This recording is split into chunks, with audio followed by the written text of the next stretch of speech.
నమస్తే అన్న, అందరికీ నమస్కారం. గువ్వల చెరువు ఎవరైనా వెళ్తే కానీ అన్నమయ్య జిల్లా అన్నమాట. ఇప్పుడు అన్నమయ్య జిల్లా గువ్వల చెరువు అహ్మద్ హోటల్ అయితే ఉంటుంది, మన సబ్స్క్రైబర్ హోటల్ అనమాట అది. అలాగే ఇక్కడ మనం చూసుకుంటే అక్కడ ఫోటోలో కనిపిస్తుండేటివన్నీ దొరుకుతాయి అన్నమాట. కుష్కా, అలాగే పరోటా అన్ని.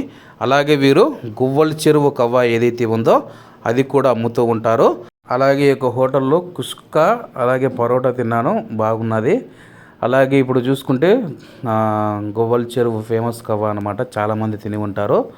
నేను కూడా అయితే తిన్నాను. ఆయన కోవా బన్ ఉంది కదా, దాంట్లో వేసిస్తాను, తిని చూడన్నా, టేస్ట్ అయితే సూపర్గా ఉంటుందని చెప్పేసి. అలాగే నేను 1 కేజీ అయితే ఇక్కడ గువ్వల చెరువు కవ్వ తీసుకోవడం జరిగింది. అలాగే కడప నుంచి బెంగళూరుకు పోయినా కానీ, బెంగళూరు నుంచి కడపకు వచ్చినా సరే, రాయచోటికి వెళ్ళినా సరే, ఎక్కడికి వెళ్ళినా సరే కానీ ఈ కవ్వ అయితే చాలామంది అయితే తీసుకుంటూ ఉంటారు. అలాగే గువ్వల చెరువు కవ్వ ఎవరైనా తిని ఉంటే తప్పకుండా అయితే కామెంట్ చేయండి. ఇప్పుడైతే ఆయన బన్ను కోసి ఆ యొక్క బన్ను ఏదైతే ఉందో దాంట్లో అయితే కవ్వ పెట్టి ఇస్తూ ఉన్నాడు. తిని టేస్ట్ ఎలా ఉందో చెప్తాను. గువ్వల చెరువు కవ్వ అందరూ తినే ఉంటారు, మీకు టేస్ట్ చెప్పనవసరం లేదనుకుంటాను. నేనైతే తిని టేస్ట్ ఎలా ఉందో చెప్తాను. అలాగే చూస్తా అంటేనే నోరూరిపోతుంది అన్నమాట. చూడండి, మామూలుగా అయితే బన్ను మధ్యలో అయితే కవ్వ పెట్టి ఇచ్చారు. ఎవరైనా వస్తే తప్పకుండా ఈ యొక్క హోటల్ని అయితే విజిట్ చేయండి.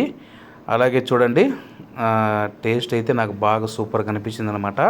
కొవ్వాలో అలాగే బండులో కొవ్వ పెట్టుకొని తింటూ ఉంటే నా సామిరంగా ఆ టేస్ట్ వేరే లెవెల్గా ఉంది.